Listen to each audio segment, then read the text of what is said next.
शब्द। मैं बैठी थी और चारों तरफ आवाज़ ही आवाज़ थी। रेडियो की आवाज़, टीवी की आवाज़, बच्चों के खेलने की, रोने की और पक्षियों के चहचहाने की आवाज़ सुनकर मन में विचार आया कि आवाज़ क्या है। आवाज़ भाषा वर्गणा है। शब्दों के समूह को आवाज़ कहते हैं। और शब्द क्या है? शब्द पुद्गल की एक पर्याय है जो कंपन, घर्षण या टकराहट के कारण निकली हुई ध्वनि है। ध्वनि का भाग है जो कुछ संकेत सूचित करता है।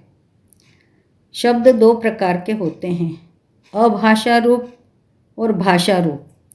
अभाषा रूप भी दो प्रकार के होते हैं, एक बादलों की गड़गड़ाहट, हवा व पत्तों की आवाज़, झरने के बहने की आवाज़, नदियों के कलकल की आवाज़, जिसे वैश्रेषिक कहते हैं।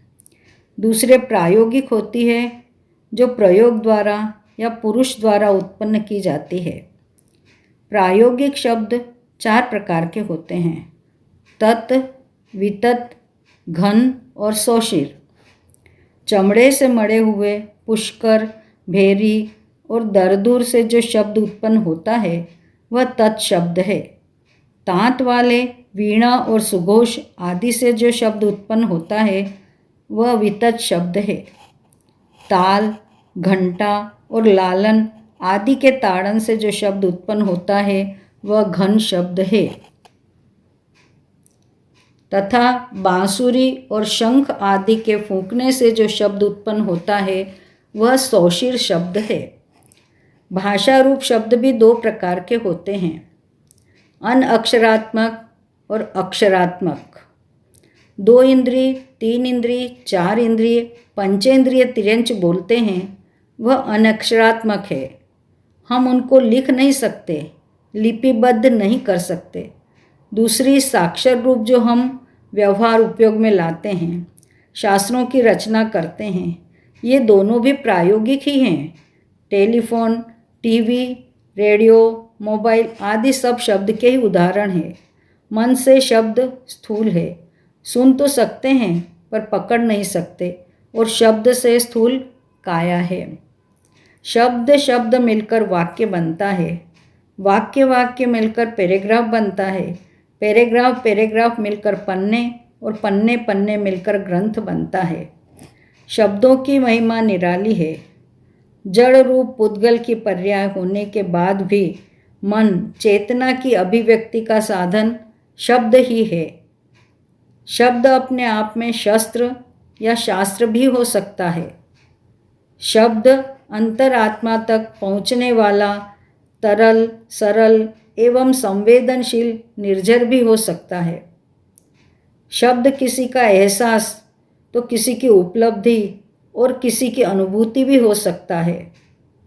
शब्द आशीर्वाद भी होते हैं और किसी के प्रेरणा स्रोत भी होते हैं। वैराग्य का कारण भी शब्द हो सकते हैं और राग का कारण भी शब्द हो सकते हैं। शब्द कभी प्रीति, क्षमा का तो कभी क्रोध का माध्यम भी हो सकता है, कभी सरलता का तो कभी मान का माध्यम, कभी निश्चलता का तो कभी कपट का माध्यम भी हो सकता है। शब्द कभी अच्छाई तो कभी बुराई का माध्यम भी हो सकता है।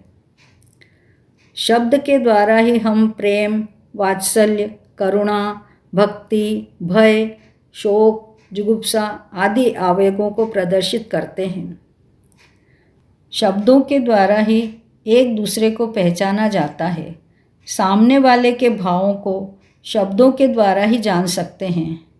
संसारी जीव का कार्य शब्द के द्वारा ही चलता है। परमार्थ में भी शब्द का उतना ही महत्व है। अरहंत परमात्मा की दिव्य ध्वनि खिरती है, वह भी शब्दात्मक अपने कानों तक आते आते हो जाती है, जिससे संसारी जीवों का कल्याण होता है। शब्दों के द्वारा ही हम व्यक्ति के व्यक्तित्व को पहचान सकते हैं। जिसका जैसा व्यक्तित्व व रहने का वातावरण और लोगों की संगति होती है, वैसे ही शब्दों की अभिव्यक्ति होती है। कुलीन व उच्च सोच के व्यक्ति की भाषा व नीच कुलीन व्यक्ति की भाषा में अंतर आ जाता है। पूर्व में इतने साधु, आचार्य व महापुरुष हो गए हैं जो आज विद्यमान नहीं हैं। उनके ग्रंथों को पढ़कर ही हम जान सकते हैं कि उनका व्यक्तित्व कैसा था, उनका सोच, उनके मन के विचार, उनकी अनुभूति, उन महापुरुषों की जीवन शैली एवं उनकी सरलता, सहजता एवं संवेदनशीलता, यह सब उनकी उन्हीं कृतियों से ही मालूम होती है। एक ही शब्द के उच्चारण व प्रतिक्रिया के आधार पर कई कई अर्थ निकल सकते हैं। एक ही वाक्य उच्चारण के आधार से कभी क्रोध का तो कभी प्रेम का सूचक बन जाता है, कभी श्राप का तो कभी वरदान का, कभी माध्यस्थता का प्रतीक बन जाता है। एक ही शब्द को श्रद्धा व आस्था के साथ बार बार बोलने से मंत्र बन जाता है और मंत्र की शक्ति अपूर्व है, अर्थात शब्दों में अपूर्व शक्ति होती है। महायुद्ध में नदी के पुल पर से गुजरते हुए सैनिकों के कदमों की आहट से जो शब्द उत्पन्न हुए, उनसे नदी के ऊपर का पुल टूटकर गिर गया। शब्द कभी कभी एटम बम से भी ज़्यादा विनाशकारी हो सकता है। शब्दों के द्वारा किया गया वार शस्त्रों के घाव से भी ज़्यादा खतरनाक व दुखदायी होता है। शब्दों के कारण ही रामायण व महाभारत की कथा का प्रादुर्भाव हुआ है। शब्दों के माध्यम से ही आज के वैज्ञानिक यह पता लगाने की कोशिश कर रहे हैं कि दूसरे ग्रह और सौर मंडल में भी कोई हमारे जैसे जीव मनुष्य हैं या नहीं। सौर मंडल के रहस्यों का उद्घाटन शब्दों के माध्यम से हो सकता है। गर्भस्थ शिशु पर भी शब्दों का प्रभाव देखा गया है। शब्दों का गमन 3 लोक में है। अभी वैज्ञानिक अपनी शोध पृथ्वी तक ही कर पाए हैं। शब्द आत्मोपलब्धि का प्रेरक भी हो सकता है और व्यक्ति को जीवन के चरमोत्कृष्ट तक पहुंचा सकता है। कहा भी है, शब्द संभाल कर बोलिए, शब्द के हाथ न पाँव रे, एक शब्द औषधि करे, एक शब्द करे घाव रे। शांत मन से विचार करने पर ये पंक्तियाँ बहुत सार्थक लगती हैं। गहराई से एवं अध्यात्म की दृष्टि से देखें तो शब्द पुद्गल वर्गणाओं से बना है। आत्मा और शब्द का निमित्त नैमित्तिक संबंध है। फिर भी आत्मा जीव निंदा के वचन सुनकर रोष करता है और स्तुति के शब्द सुनकर हर्ष करता है, संतुष्ट होता है। शब्द में राग द्वेष नहीं है क्योंकि वह जड़ है, पुद्गल है, पर व्यक्ति उन वचनों को, शब्दों को सुनकर अपने परिणाम बिगाड़ लेता है, अपने को कर्मों से बांध लेता है। वस्तु स्वरूप को जानने वाली ज्ञानी को प्रिय या अप्रिय शब्द में राग द्वेष नहीं होता। वे साम्य भाव में ही रहते हैं, अपने जीवन को उन्नति की ओर ले जाते हैं। शब्द मन का विषय बनता है, इसे शब्द ब्रह्म कहा गया है। ध्वनि और शब्द में अंतर है।